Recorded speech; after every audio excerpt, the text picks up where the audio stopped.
Admiral Fricks adjusted their ceremonial sash for the third time since arriving on Earth. The gravity felt slightly off, the air carried too many scents, and the sky was an unsettling shade of blue. As leader of the Stellar Alliance's diplomatic mission, they had expected to tour military installations or government facilities. Instead, they found themselves in what the humans called a suburban home. "And this is where my daughter usually spends her afternoons," Lisa Chen explained, leading the delegation down a sunlit hallway. "We thought showing you a typical human family would be more interesting than another formal reception." Frick's antenna twitched at a familiar sound, the distinctive tone of tactical displays and maneuvering thrusters. Their four eyes blinked in rapid succession. Perhaps they had misunderstood. Surely this civilian dwelling wouldn't contain military equipment. The sound led them to an open door. Inside, a human child sat surrounded by holographic displays, her small fingers dancing across control interfaces with practiced precision. The girl couldn't have been more than 12 Earth cycles old, yet she commanded her virtual fleet with surprising confidence. "Sarah," Lisa called softly. "We have visitors." "Just a minute, Mom," the girl responded, not taking her eyes off the main display. "I've almost got their flagship isolated." Frick stepped closer, professional curiosity overtaking diplomatic restraint. The tactical display showed two opposing forces engaged in a complex dance through an asteroid field. The child's fleet, marked in blue, had split into three distinct groups. Their movement patterns suggested a standard encirclement strategy, yet something about the formation seemed unusual. "Fascinating," Kifrix murmured. "The simulator's physics engine appears quite sophisticated." Sarah finally paused the game, turning to face the delegation with a bright smile. "It's Stellar Command 5000. Do you want to try? The tutorial is really good at explaining the basics." The Admiral's secondary heart skipped a beat. The casualness with which this child offered to teach a fleet commander about space combat was either endearing or mildly insulting. Kafrix hadn't decided which. "Perhaps I could observe for a moment," they replied, maintaining diplomatic composure. The other members of the delegation shifted uncomfortably, but Kefrix was intrigued. Understanding how humans entertain their young might provide valuable cultural insights. Sarah unpaused the simulation, returning to her battle with practiced ease. "I'm trying something new today. Usually, people use the asteroids for cover, but I think they make better bait for traps." Krix watched as the girl's fleet executed a series of precise maneuvers. She was using the asteroid field's gravitational effects to alter weapon trajectories, creating overlapping fields of fire that her opponent's artificial intelligence couldn't properly calculate. It was an innovative approach, one that demonstrated a natural grasp of stellar mechanics. "Where did you learn this strategy?" Fricks asked, trying to keep their voice neutral. "Oh, nowhere really," Sarah shrugged, adjusting her fleet's formation with casual flicks of her fingers. "I just noticed the rocks speed up ships that pass underneath them.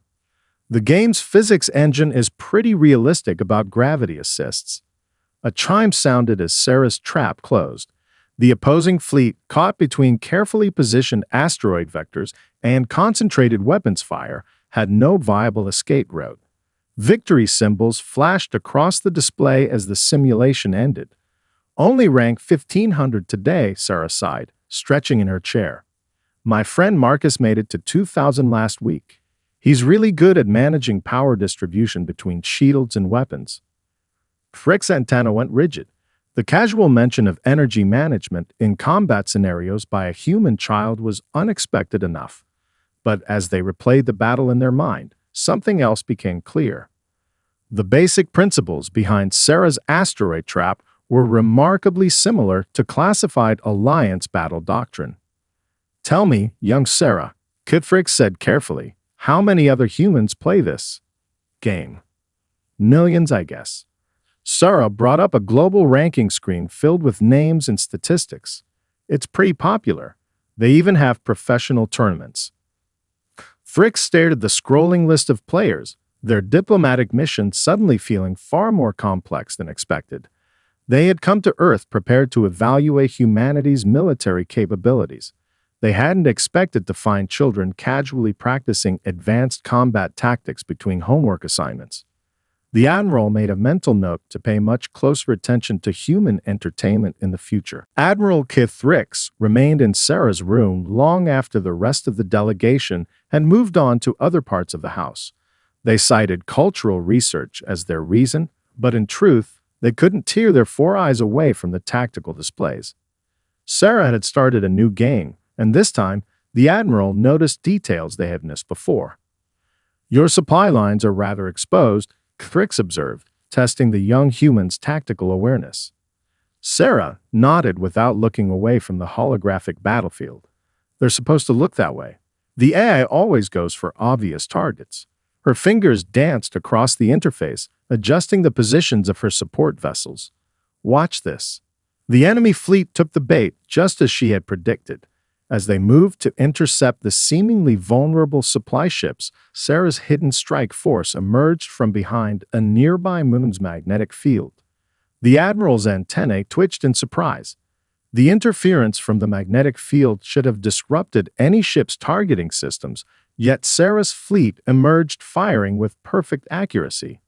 "The magnetic field affects their sensors, but not mine," Sarah explained, noticing the Admiral's reaction. "If you time your targeting solutions before entering the field and don't change course, you can shoot blind through the interference." She grinned. Most players forget about that part. Kithrix felt their scales ripple with unease. The technique the child had just casually demonstrated was nearly identical to the Stellar Alliance's classified Phantom Strike maneuver, developed after years of research and countless simulations. Yet here was a human child, treating it as a simple game mechanic. "How did you discover this strategy?" they asked carefully. Sarah shrugged, already focused on her next move. "The game's tutorial mentioned something about magnetic fields affecting sensors differently based on power settings. Marcus and I spent a weekend testing different combinations until we found one that worked." She paused, frowning at a new development on the screen. "Oh, they're trying to adapt. That's new." The Admiral watched in fascination as Sarah quickly reconfigured her fleet. The enemy AI had indeed learned from its mistake, spreading its forces to prevent another ambush. In response, Sarah began a complex series of micro-jumps, leapfrogging her ships through the debris field in a pattern that seemed chaotic at first glance. But Kithrix recognized the underlying brilliance. Each jump created a momentary gravitational distortion, invisible to sensors but significant enough to affect weapon trajectories. Sarah was essentially creating a moving maze of spatial distortions, herding the enemy fleet into a kill zone they couldn't even detect. "This is rather advanced physics for a recreational activity," Kithrix noted, trying to keep their voice steady. "I guess," Sarah replied, her attention split between managing her fleet and talking.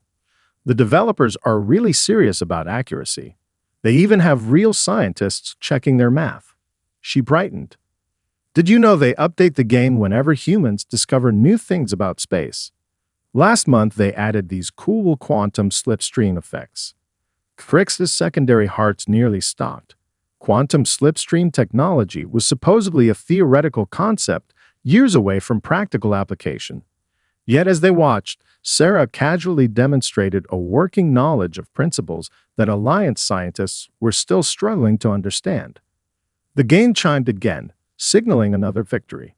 Sarah stretched and finally turned to face the Admiral properly.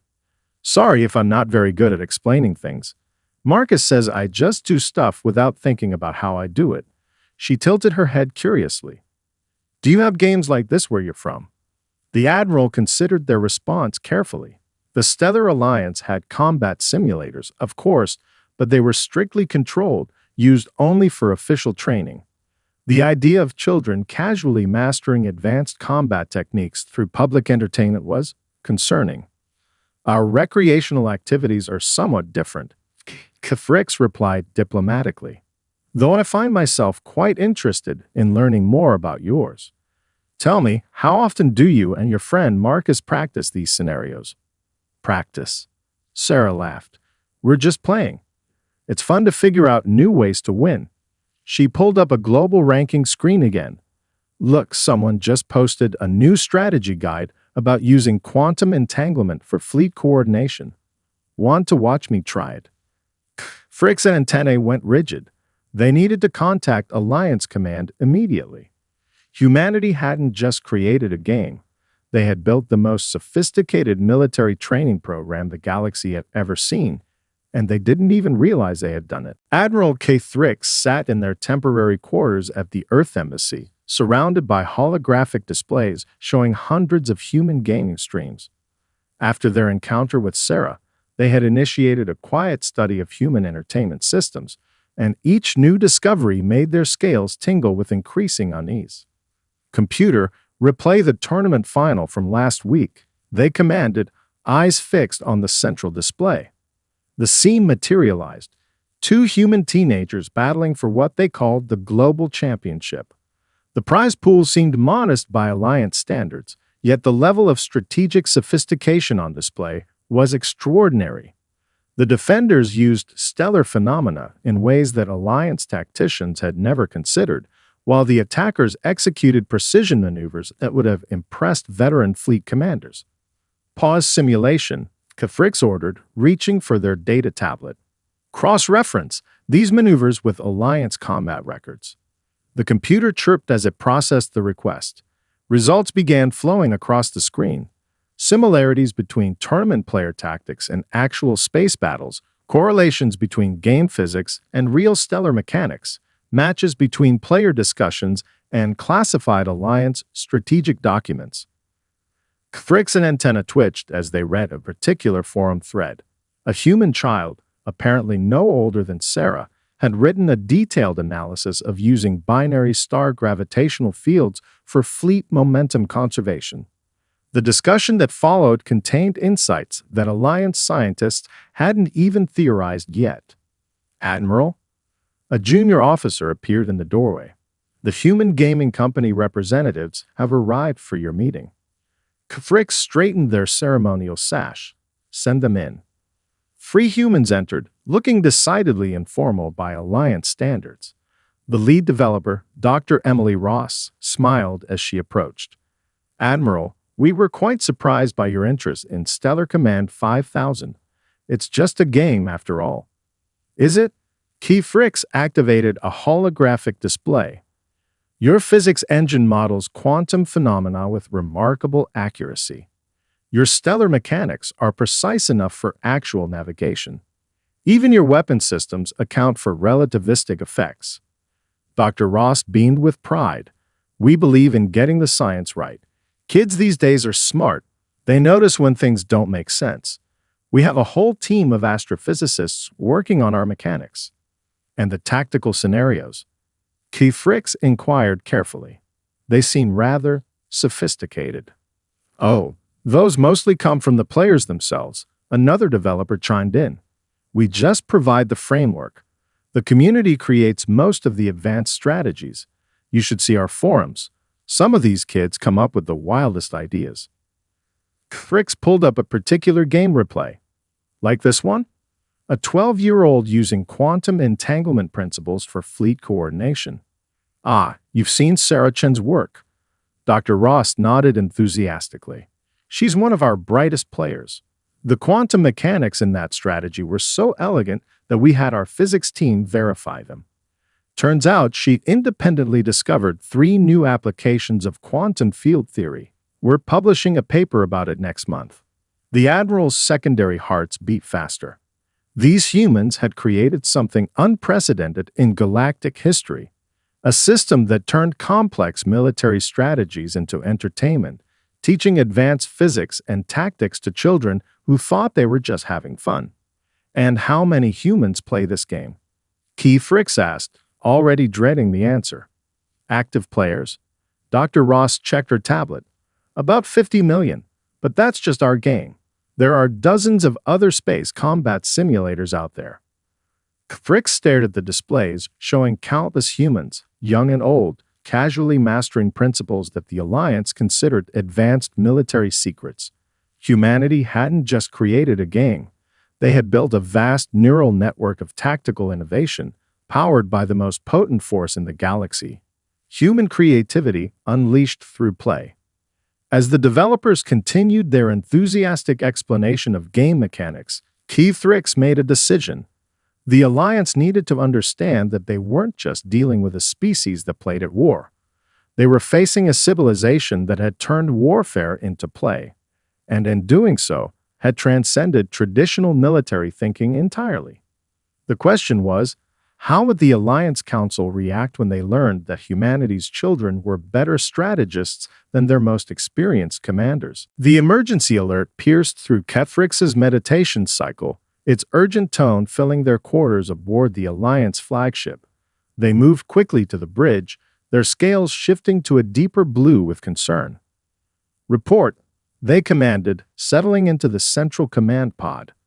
Nexus ships detected in the Centauri sector. Admiral, their first officer, responded, bringing up the tactical display. 3 scout clusters, moving in formation patterns we haven't seen before. Kethrix studied the holographic representation with all 4 eyes. The Mechanical Nexus Collective had been pushing at Alliance borders for months, testing defenses with increasingly sophisticated approaches.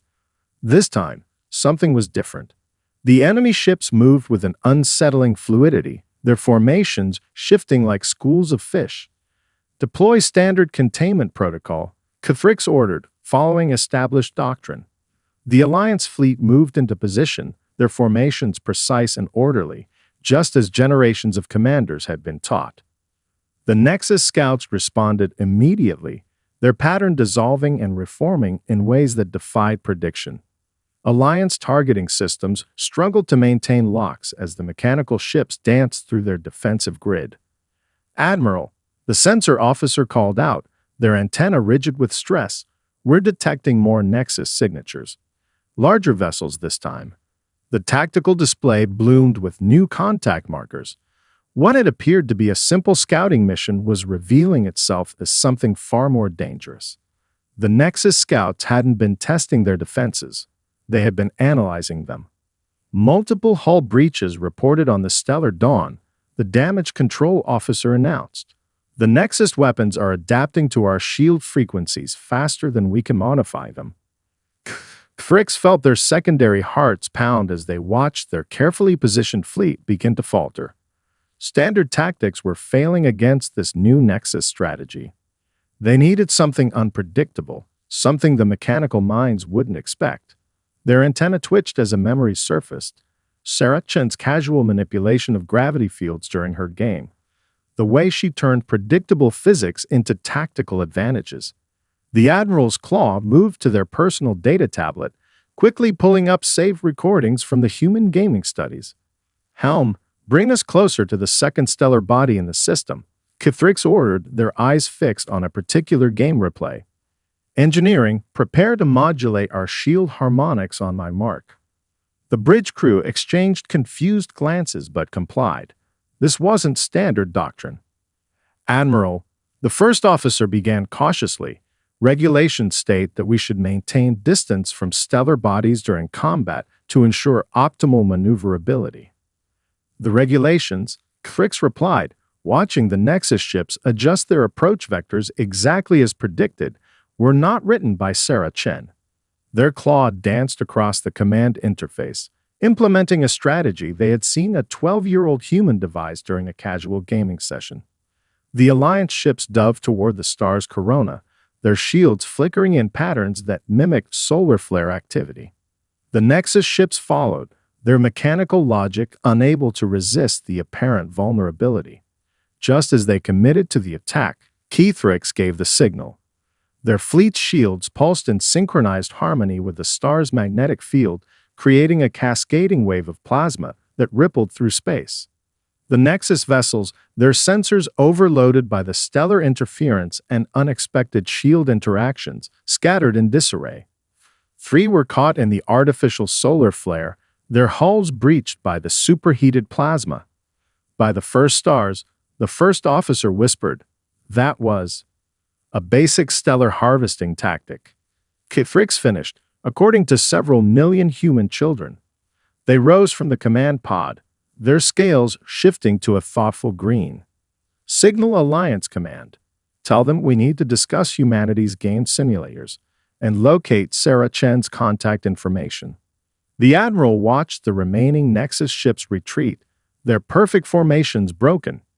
For centuries, the Alliance had approached space combat as a science, all calculated probabilities and established protocols. But these mechanical adversaries required something different, something that only humans seemed to understand. They needed the chaos of play. The Alliance Council chamber had never felt so tense. Kethrick stood before the gathered representatives, their scales a neutral gray as they prepared to present what might be the most unconventional proposal in Alliance history. You want to recruit human children as tactical advisors? Council leader Vextra Spots flashed with disbelief. Have your neural pathways degraded, Admiral? Fricks activated the central hologram, displaying footage from their recent encounter with the Nexus forces. This successful defense was achieved using a strategy developed by a 12-year-old human named Sarah Chen. Not in a military academy, but in what humans call a video game. The chamber filled with murmurs as the council watched the battle replay. Kathrix continued, "The Nexus adapts to our traditional tactics because they are predictable, based on centuries of established doctrine. But humans approach space combat differently. They treat it as a puzzle to be solved creatively." "These are not military personnel," another council member protested. "They have no understanding of real combat situations." On the contrary, Kuthrix responded, switching the display to show tournament footage from Stellar Command 5000. Their simulation systems are remarkably accurate. The physics engines model real space conditions with precision that rivals our military software and their players. The hologram showed a rapid series of battles, each featuring innovative tactics that made several council members' antennae twitch with surprise. These children regularly devise strategies our best commanders have never considered. They experiment without fear of failure, share ideas freely, and adapt faster than any military hierarchy could. Lisa Chen's voice came from the chamber entrance. "And you want my daughter to be part of this?" All eyes turned to see Sarah's mother standing with her daughter and Marcus, Sarah's gaming friend. Kefrix had invited them, knowing this conversation needed all perspectives. "Mom," Sarah stepped forward, her eyes bright with excitement. "Their ships use the same physical principles we work with in the game. The only difference is scale." Marcus nodded enthusiastically. "We already have a whole network of players who solve complex space combat scenarios for fun.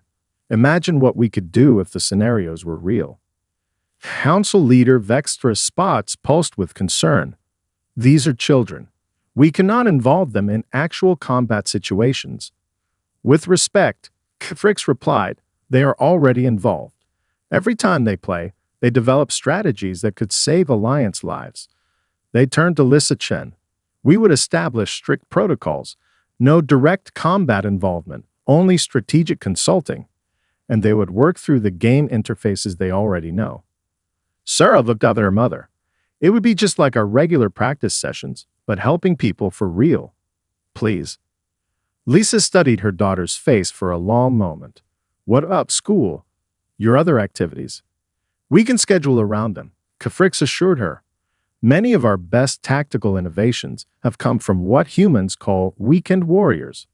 Marcus raised his hand. I have an idea that might help." All eyes turned to him.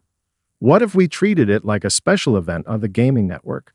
Players could submit tactical suggestions through the regular interface, but for real scenarios." Frix's scales shifted to an interested blue. "You mean maintain the game-like environment while applying it to actual situations?" "Exactly." Sarah bounced with enthusiasm. "We could set up special servers for verified players, use our normal ranking system to filter the best strategies." "Absolutely not," Council Leader Vextra interrupted. "We cannot turn Alliance military operations into some kind of entertainment platform." "Why not?" Kithrix challenged, their voice firm. "The Nexus adapts because they can predict our responses. But how do you predict the strategies of millions of humans who approach space combat as an exercise in creative problem solving? The council chamber fell silent as the implications sank in. Finally, Lisa Chen spoke. If, and I mean if, we agreed to this, I have conditions. Fricks nodded respectfully. Of course. Sarah maintains her normal schedule. Her education comes first, and I want to see every safety protocol you plan to implement. And, Sarah added with a grin, I want to be able to invite my whole gaming clan. The Admiral's scales rippled with amusement. Perhaps this was the perfect solution. Let humans keep playing their game, just with slightly higher stakes. After all, they had already proven that sometimes the best way to win a war was to treat it like play. Sarah sat in what her gaming clan had dubbed Mission Control, though it looked more like her regular gaming setup with extra screens. The main display showed real-time data from Alliance ships translated into the familiar Stellar Command 5000 interface. Admiral Kithrix stood behind her, watching as she analyzed the tactical situation. Nexus ships approaching from Vector 317, the Alliance tactical officer reported through the secure channel. The mechanical vessels moved with their usual precision, their formation a perfect geometric pattern. They're using standard approach vectors, Marcus observed from his station next to Sarah. Too standard. He pulled up a tactical overlay.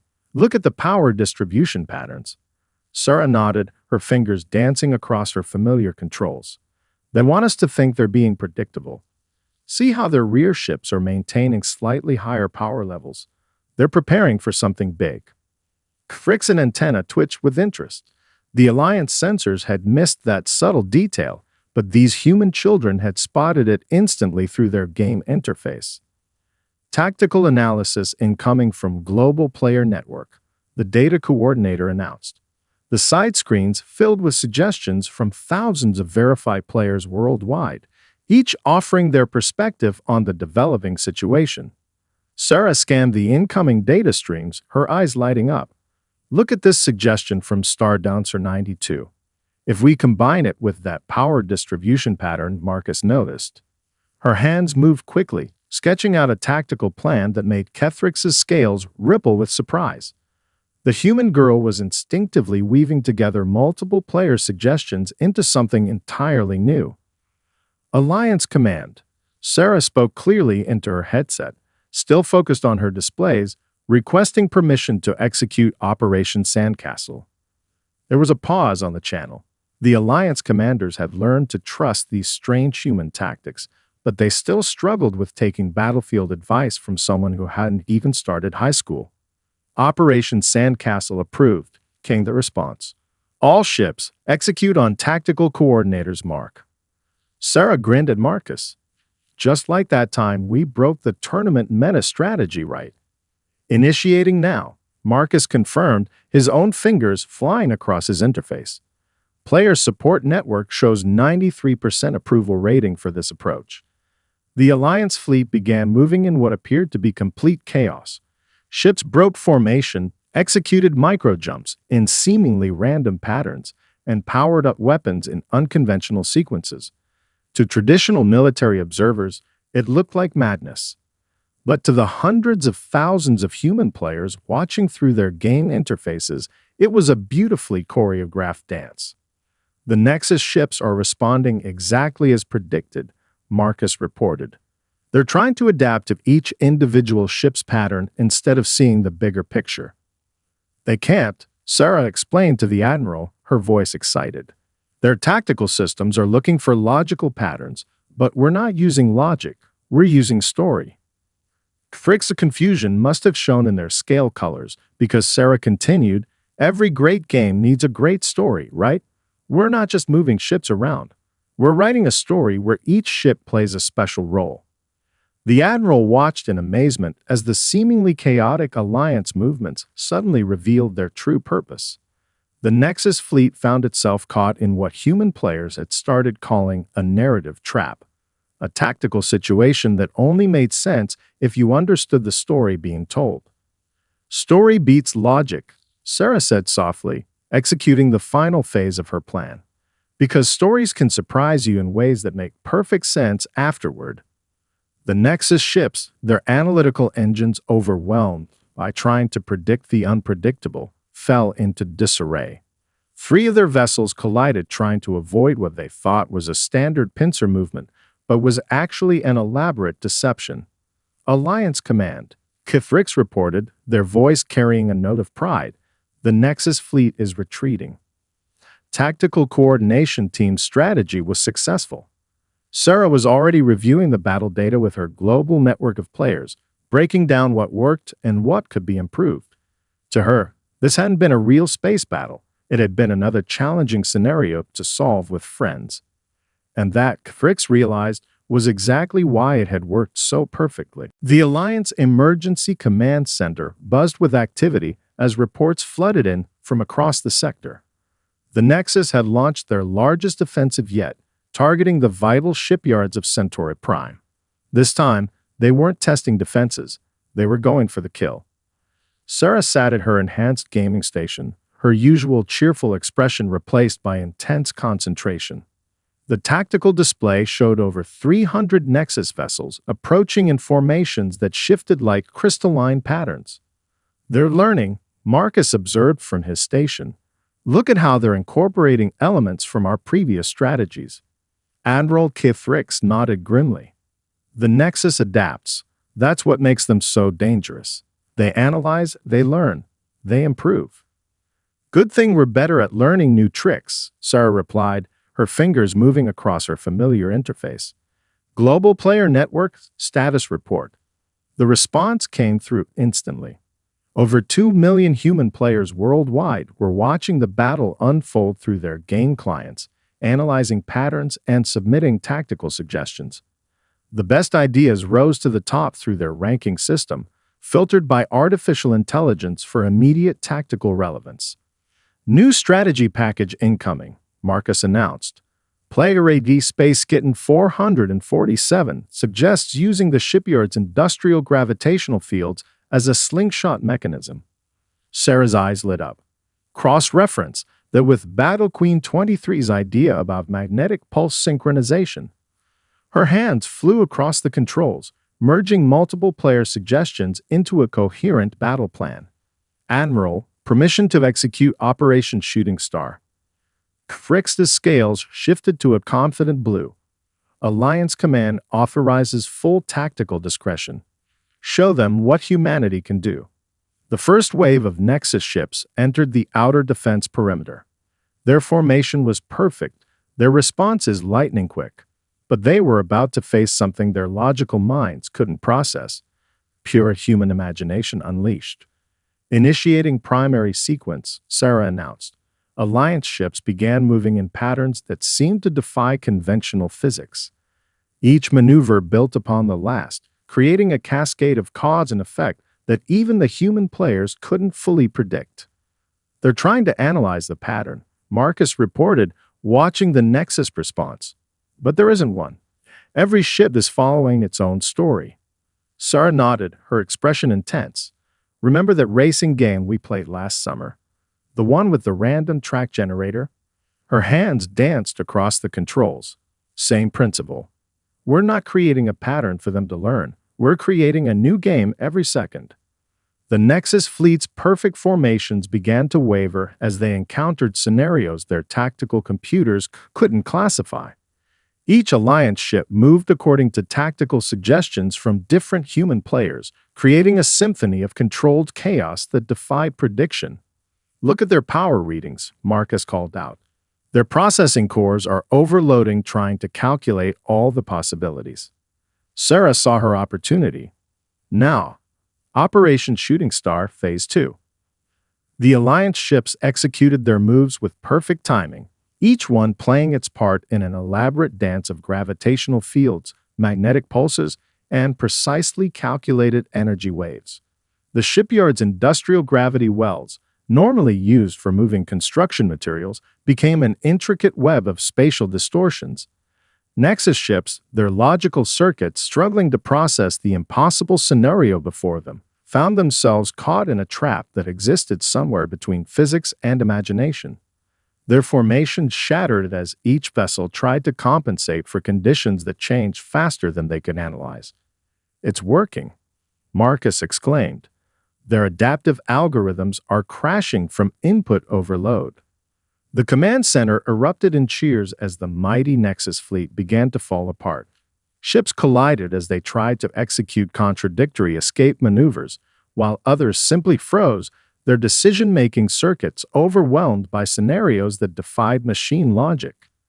Sarah sat back in her chair, a small smile playing across her face. That's what happens when you try to outthink 2 million kids who've spent their whole lives thinking up new ways to break game engines. Admiral Kefrix's scales rippled with pride and amusement. The Nexus had made a fatal mistake. They had assumed they were fighting a war. They never understood that to humanity, especially its children, this was the ultimate game, and nobody was better at changing the rules mid-play than a human who hadn't yet learned what was supposed to be impossible. 2 years after the Battle of Centauri Prime, Admiral Kefrix stood in the observation deck of the newly established Alliance Strategic Gaming Center. Below, hundreds of screens flickered with activity as humans and aliens worked side by side, their interfaces a blend of military precision and gaming accessibility. "Simulation complete," announced a young Proximan cadet, their crystalline form glowing with excitement. "The human players helped me achieve a 97% success rate." Frix's scales shifted to a pleased purple as they watched their grandchild, Talara, guide the cadet through the replay. Talara had been among the first Alliance youth to embrace human gaming systems and now served as an instructor in what they called the Strategic Entertainment Division. Notice how the human players suggested using solar wind patterns. Talara explained, their antenna moving animatedly. They turned an environmental hazard into a tactical advantage. Sarah Chen, now 14 and serving as the center's lead tactical consultant, approached with a data tablet in hand. The integration of Alliance technology with human gaming interfaces is exceeding all expectations, Admiral. Indeed, Kefrix replied, watching as a group of Centaurian children excitedly showed their new human friends a special move they had discovered. Though I admit, I never expected to see Alliance military personnel playing games during their duty shifts. Sarah grinned. That's because you still think of them as separate things. To us, games have always been about learning, exploring, and solving problems together. She gestured to the busy room below. Look at how natural it feels for everyone now. The room exemplified the change that had swept through Alliance space.